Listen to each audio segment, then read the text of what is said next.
Oi, gente, eu sou a Tati. Olá, pessoal, eu sou a Letícia.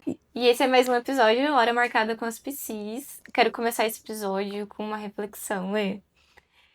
Por acaso, você já se percebeu, você já se pegou numa situação em que você viveu uma circunstância, mas o seu comportamento foi muito exagerado?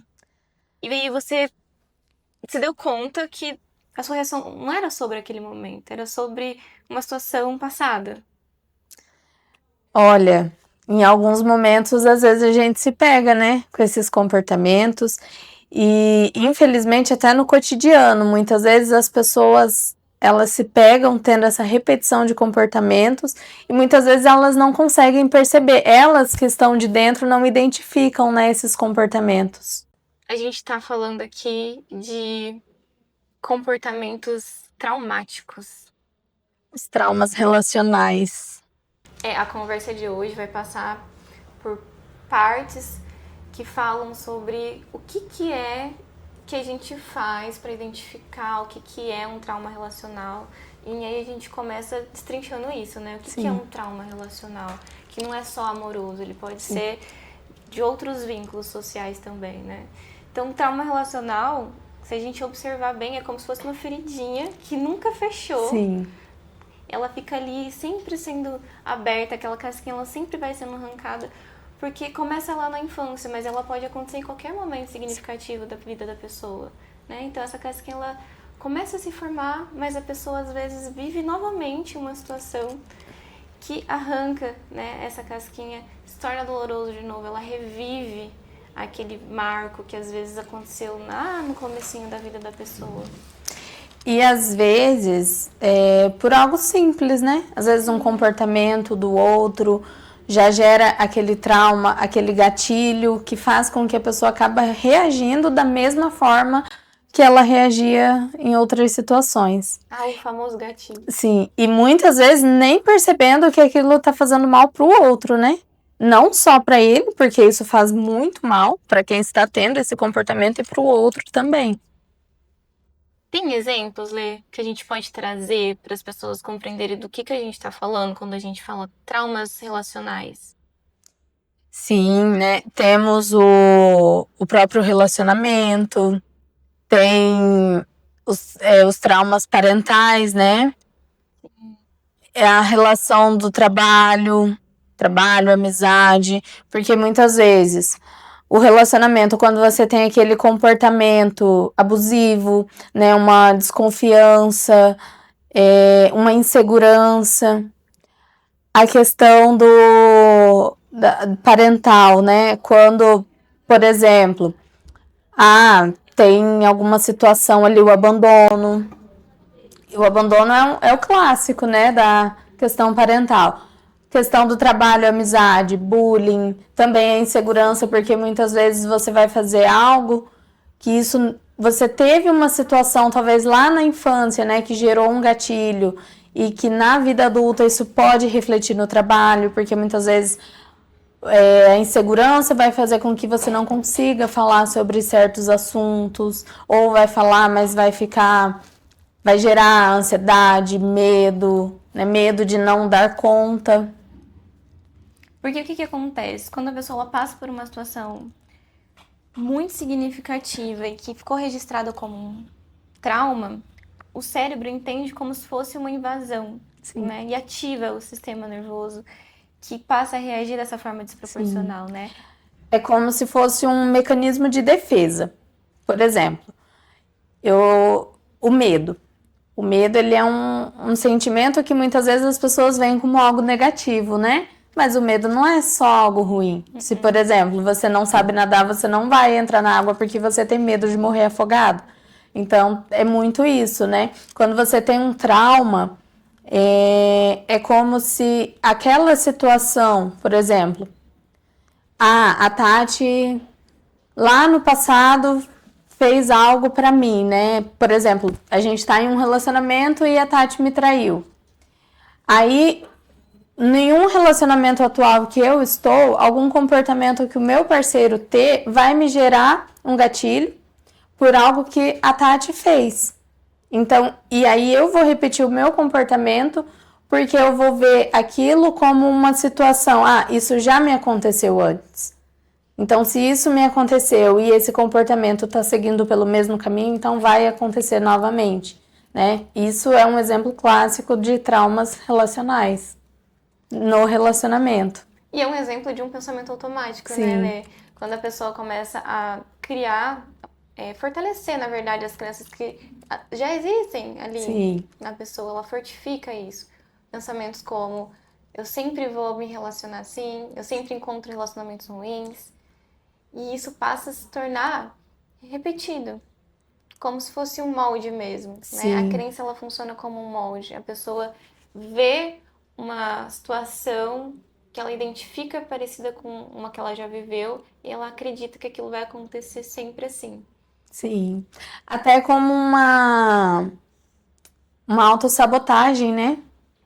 Que a pessoa, ela acaba, talvez, até como um mecanismo de defesa. Ela acaba tendo esse comportamento de se auto-sabotar para não sofrer de novo o que já sofreu no passado. Esse é o mecanismo de defesa funcionando. Sim. E querendo ou não, muitas vezes quando ela tem esse comportamento, ela não consegue perceber. Né? Porque para ela é algo normal. Ah, eu tô agindo assim porque eu tô me protegendo. Mas nem sempre é uma proteção, né? Nem sempre é algo bom para o relacionamento, é algo saudável. Tanto para o relacionamento amoroso, quanto relações de trabalho. Isso acontece como um movimento natural de autorregulação do organismo, né? Sim. Porque como esse episódio que a pessoa vivenciou e foi traumático foi entendido pelo cérebro como uma invasão, Sim. ele vai se defender, a gente ativa esse sistema simpático, você não consegue mais processar tanta informação, né? Fica Sim. sobrecarregado o organismo. Naturalmente o corpo ele começa a funcionar para poder descarregar essa sobrecarga. É verdade. Né? Então, às vezes, a gente vai ter sintomas clássicos de ansiedade, como balançar o pezinho, né? Batucar os dedos ali, tentando ter uma descarga daquela emoção que ainda não é compreendida, ainda não foi nomeada. Sim. E isso que você falou, Tati, é importante porque muitas vezes esses comportamentos passam tão despercebidos no dia a dia que ninguém vê como um sintoma ansioso, né? Às vezes as pessoas só veem como um sintoma ansioso, uma crise de ansiedade, né? É aquela sensação de morte que a gente fala, é o aperto no peito, é uma sensação de falta de ar, é o excesso de pensamentos, porque a ansiedade ela traz muito isso, né? Esse excesso de pensamentos, esse excesso no comportamento, que nem a Tati falou, a questão de balançar o pé, às vezes mexer a mão, né? Isso é ansiedade. E muitas vezes esses traumas, eles vêm acompanhados da ansiedade, né? E a gente precisa também comentar, Lê, que nós não nascemos com uma capacidade, com uma habilidade, porque a regulação é uma habilidade. Sim. A gente não nasce com essa habilidade, a gente aprende com quem está por perto da gente. A gente desenvolve ela, né? Sim. E aí é algo muito importante porque não é um processo fácil, né? A gente precisa reforçar sempre isso, que às vezes fazer essa regulação não é fácil. Não. É difícil porque quando a gente se depara com essas situações que causam esse sofrimento na gente, que causam essa dor, ninguém quer mexer na ferida, né? Um exemplo que eu sempre gosto de usar é quando a gente tem um machucadinho, né? Até voltando no exemplo que você usou. Muitas vezes, para esse machucado ele sarar, ele precisa ser mexido várias vezes, né? Para ele sarar de uma forma saudável. Porque se, por exemplo, você faz um raladinho ali e você deixa, você só coloca um curativo em cima, esse machucado ele não vai sarar da forma adequada. Né? Ele vai, sim, sarar, mas ele vai demorar muito mais. O processo de cura dele vai ser mais longo. E quando você faz ali o tratamento, você limpa, você lava essa ferida, você troca o curativo, vai demorar mais tempo, vai ser mais doloroso, mas vai ser uma cura definitiva, porque você não vai ficar ali o tempo inteiro batendo, infeccionando esse machucado, porque uma ferida mal curada é isso, né? É você bater várias vezes nesse machucado, ela inflamar, e aí você vai lá, você continua nesse processo. É um ciclo repetitivo, na verdade, né? E a repetição tem função também, né? Sim. É preciso que aconteça essa repetição para a pessoa tomar nota. essa consciência que você falou que falta, sabe? De acontecer os sintomas e a pessoa passar despercebida, ela não se dá conta. Quando você fala desse tapar um ferimento que abafa, né? Me lembra também a cultura que a gente tem de anestesiar as emoções, como se a Sim. gente não quisesse passar por essas emoções, porque elas são desconfortáveis, Sim. desprazerosas, mas elas precisam acontecer para esgotar. A gente precisa ter para onde manifestar o que acontece com a gente, porque são tantos estímulos. Durante um relacionamento familiar, amoroso, de amizade, no trabalho, a gente vive tantas coisas que não tem para onde isso ir, né? A gente só entra em contato, isso só entra, essa invasão, né? Não tem para onde manifestar, por onde sair, pra onde que fica, né? A gente armazena. Aquele famoso depósito das emoções, porque é do ser humano, né? Muitas vezes não querer falar sobre aquilo que incomoda, sobre aquilo que machuca, mas às vezes é necessário, porque às vezes a cura para esse trauma, a cura para essa ferida, está em justamente falar e mexer sobre aquilo, né? Como a Tati falou, esgotar essas emoções. É como se fosse um copo de água, que às vezes está ali no limite. Uma gotinha faz aquele copo transbordar, mas não é aquela gota, é tudo que está lá dentro, tudo que já aconteceu que faz esse copo encher. Porque o que acontece com uma pessoa que ela tá traumatizada? Geralmente ela vai ter sintomas de fadiga, a vitalidade dela tá completamente comprometida. Sim. Ela não consegue se engajar nos próprios desejos, nos projetos de vida e nas próprias relações, né? Ela não consegue ter essa vitalidade para colocar energia nas vivências que ela tem. Sim. Ela tá sempre usando essa energia para se defender, porque ela entende grande parte do que acontece como um ataque. Sim. E isso é muito cansativo. O tempo inteiro, né? Viver no mundo sentindo que tudo é uma ameaça. Sim. É o modo sobrevivência. Mecanismo de defesa, né? Que muitas vezes é como se fechar naquilo, se fechar com aquela dor é mais fácil do que falar sobre aquilo, do que reagir diante aquilo, né? Só que não, né, Lê? Só que não, pelo amor de Deus. Porque daí você acaba se protegendo das coisas divertidas, interessantes que você poderia viver e se desenvolver. Acaba deixando de viver coisas legais, coisas bacanas, por medo, por insegurança. A viver um risco, a gente tá sujeito a, inclusive, desencadear esses traumas. Sim. Né? Todo mundo tem uma história traumática ao longo da vida. Sim. Né? Isso acontece com as pessoas. Não tem como se proteger para não viver isso, mas tem como se proteger, tem como se precaver para ter recursos para lidar com isso. E aí a gente entra na parte de como é que trata. O que a gente faz a partir do momento que a gente se reconhece como alguém que tem traumas para serem significados, nomeados.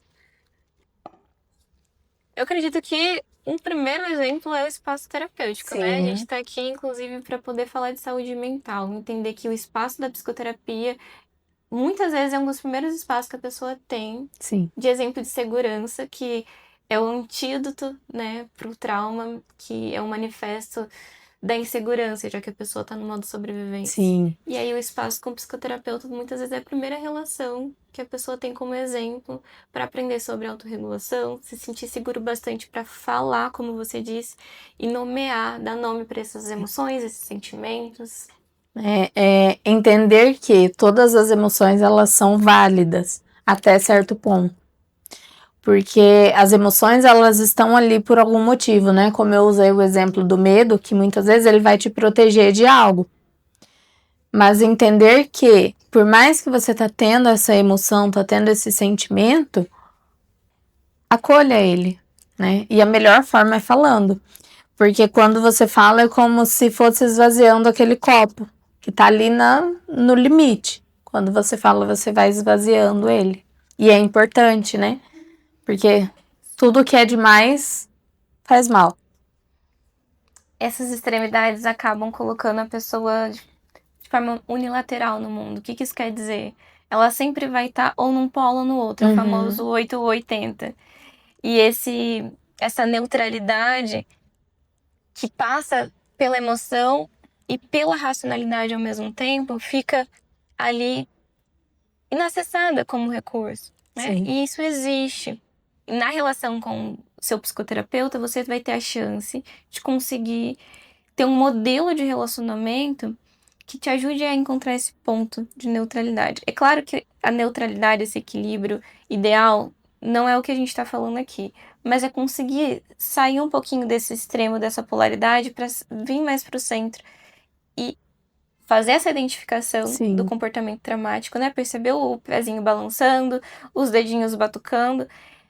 No próprio comportamento, né? Começar a falar dessas emoções que às vezes estão bloqueadas, elas mal conseguem ser identificadas e trabalhar para além da psicoterapia, o que a pessoa pode acessar no dia a dia dela, Sim. que são auxiliadores para lidar com esses episódios traumáticos, né? Porque tem gente que nem entra mais em relacionamento para não se machucar de novo, né? Não se machucar, porque ela acaba internalizando, né? Esses pensamentos que a gente acredita que são uma verdade absoluta, que nem o relacionamento é bom, nada dá certo, e ela acaba chegando à compreensão de que não tem como se relacionar sem se machucar, dor, né? sem tanto machucado. E é possível. Sim, existem relacionamentos saudáveis, né? Existem formas de ter um relacionamento saudável e principalmente o diálogo, porque sem diálogo não existe um relacionamento, né? Seja amoroso, seja paterno, seja um vínculo de trabalho ou amizade, né? Sem diálogo não existe relação. Então, não tem como eu querer que a Tati me ajude em algo se eu não pedir ajuda. Perfeito. E não tem como eu adivinhar que ela tá chateada se ela não me falar. Então, precisa dessa troca, né? Até pra gente fazer, né? O que nós estamos fazendo precisa de uma troca. Muita troca. Sim. E isso entra como parte do tratamento. A troca, ela acontece não só além da palavra, da linguagem verbal, mas também da não verbal. Sim.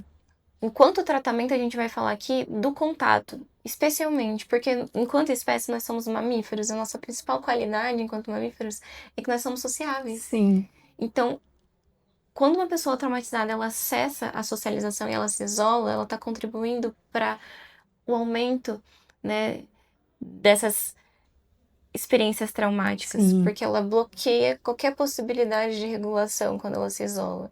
Muitas vezes o isolamento ela vem como um momento de resguardar a energia que tanto foi usada ali para tentar se proteger, e aquilo é uma etapa. Mas quando ela permanece nesse isolamento, a gente está falando de um caso clínico mais agravado. Sim. Né? O isolamento ele pode vir como uma parte do processo para daí ela conseguir reunir forças e ir para socializar. E aí a gente volta para a ideia do contato, que é um sistema regulatório muito importante. Sim, com certeza. O autotoque é muito importante. Quando a gente toca numa pessoa que a gente gosta, isso é extremamente regulatório, né? Então a socialização, ela é algo que a gente vai trabalhar muito na terapia com a pessoa que está traumatizada. Com certeza. E também fazendo uma modificação desses pensamentos, né? Porque esse trauma, ele vem carregado da ansiedade, acompanhado da ansiedade, né? Que vai trazer um excesso de pensamentos. Então, esses pensamentos, muitas vezes pensamentos disfuncionais, né, Tati? Por exemplo, voltando na questão do exemplo do relacionamento anterior, né? Aconteceu comigo, vai acontecer novamente. Então, isso é um pensamento disfuncional, que nem todo pensamento é um fato. Se nem todo pensamento é um fato, eu não preciso acreditar cegamente nele, né? E a terapia ajuda muito nisso, porque muitas vezes, diante de uma situação, a gente tem esse emaranhado de pensamentos que a gente não consegue identificar o que é real do que não é real, o porquê que eu tô tendo esse pensamento, e a gente acaba acreditando muitas vezes, né, nesses pensamentos automáticos. E nem sempre acreditar em todos esses pensamentos é algo saudável, né? E não é um processo fácil, porque quando a gente se depara, às vezes, com algo que nos causa dor, o nosso primeiro mecanismo de defesa é fugir, né, Tati? Porque ninguém quer se deparar com aquilo que machuca, ninguém quer se deparar com a sua dor. E muitas vezes, quando nós falamos em traumas, aí é como você disse, mas eu sempre me relaciono com esse tipo de pessoa, eu sempre me deparo com essa situação. E uma questão também que isso me faz lembrar que muitas vezes quando você vai se relacionar, já tem aquele ditado que você só vai se relacionar com alguém que se parece com o seu pai, né? E muitas vezes isso também está relacionado com os traumas, porque sempre tem ali essa repetição de comportamentos, porque a pessoa se acostuma com aquela situação. Às vezes tem uma situação em casa, né? Alguma relação disfuncional em casa, ela tende a carregar isso para a vida. Talvez entrar em um relacionamento abusivo, onde muitas vezes ela acha isso normal, isso natural, porque talvez ela viva isso em casa, né? E na cabeça da pessoa isso é normal e tá tudo bem. Por isso a terapia é importante, porque nem tudo que parece ser é. Se nem tudo que parece ser é, então isso não é natural. É inegável que a gente busca o que é familiar. Sim. Parece muito seguro. Mas nem tudo que é familiar realmente é seguro, né? Uma pessoa criada num ambiente extremamente crítico e que não se coloca um limite nessa relação, Sim. né?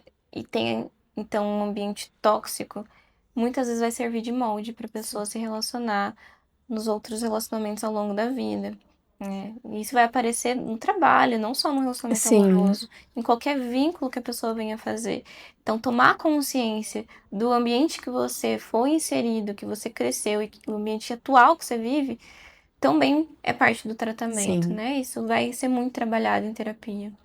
Com certeza, né? Porque às vezes a pessoa que tá dentro de um relacionamento abusivo, por exemplo, ela não observa essa situação como algo abusivo, né? É que é muita emoção, né? É um O misto racional, de ele fica de sentimentos. escanteio. E a pessoa ela não consegue ter uma análise, Sim. né, racional do que tá acontecendo, de tanta entrega emocional que Sim. é ali, né? Ela tá sequestrada emocionalmente, porque é um padrão familiar, ela não vai questionar. Sim. É preciso um exercício de olhar de fora, né? Que é o que acontece em análise, em psicoterapia. Sim, é ver por outros olhos, né? Porque muitas vezes na terapia a gente vai ouvir o que quer e o que não quer. E às vezes esse ouvir o que não quer é dolorido. Talvez seja tirar aquele curativo, né? Que tá ali abafando a ferida, que tá machucando mais, mas às vezes é necessário. Então, se você se identificou com alguns sintomas que a gente mencionou aqui, né? Tem excesso de desconfiança, controle, vivencia episódios de sentimento de abandono, né? Infidelidade, que mais, Bullying, bullying. insegurança, Isso tá medo. presente, né? Esse medo excessivo tá muito presente nos seus relacionamentos. Pode ser sim que nós estamos falando de algum nível de trauma na sua história. Sim, algum trauma relacional, né? Exatamente. A mensagem que a gente deixa nessa conversa, eu acredito, Lê, é que o trabalho de lidar com um trauma precisa de apoio profissional. Sim. Porque autorregulação, que é o recurso que a gente precisa desenvolver para lidar com trauma, é uma habilidade que muitas vezes os pais dessa pessoa não teve a oportunidade de desenvolver. Sim. E ela cresce nesse ambiente com pessoas que não tiveram a oportunidade de desenvolver. Então ela também teve um déficit nesse recurso. Então, se é essa a dinâmica que a pessoa estabeleceu nos relacionamentos dela, ela precisa também de outros moldes, outros exemplos. E você vai conseguir isso através de uma vida social, que você tenha uma participação ativa, você pode fazer isso na busca de um profissional para poder desenvolver essa habilidade. Que é a autorregulação que vai ajudar você a ter força emocional para passar por episódios dolorosos, ter tolerância ao sofrimento, para que isso não seja uma retraumatização ao longo da vida. Sim, né? E algo que você falou me faz até lembrar a questão da repetição das crenças, né? Que às vezes é uma coisa que vai passando de geração a geração e que acaba sendo cultural daquele ambiente, né? Ah, meus avós eram assim, meus pais eram assim, então eu posso ser assim também. Mas não, você não precisa ser igual aos seus antepassados. Você pode fazer a diferença. Isso depende de você. Lê, adorei conversar com você sobre Ah, esse eu assunto. também. Foi muito gostoso, foi um prazer estar aqui conversando com você um pouquinho sobre. Obrigada pela Por presença. nada. Obrigada por aceitar o meu convite. Foi uma delícia. Sim. Gente, a gente fica por aqui. Obrigada por acompanhar a gente até aqui nessa jornada. A gente se vê próxima hora, na hora marcada com as psis. E é isso. Tchau.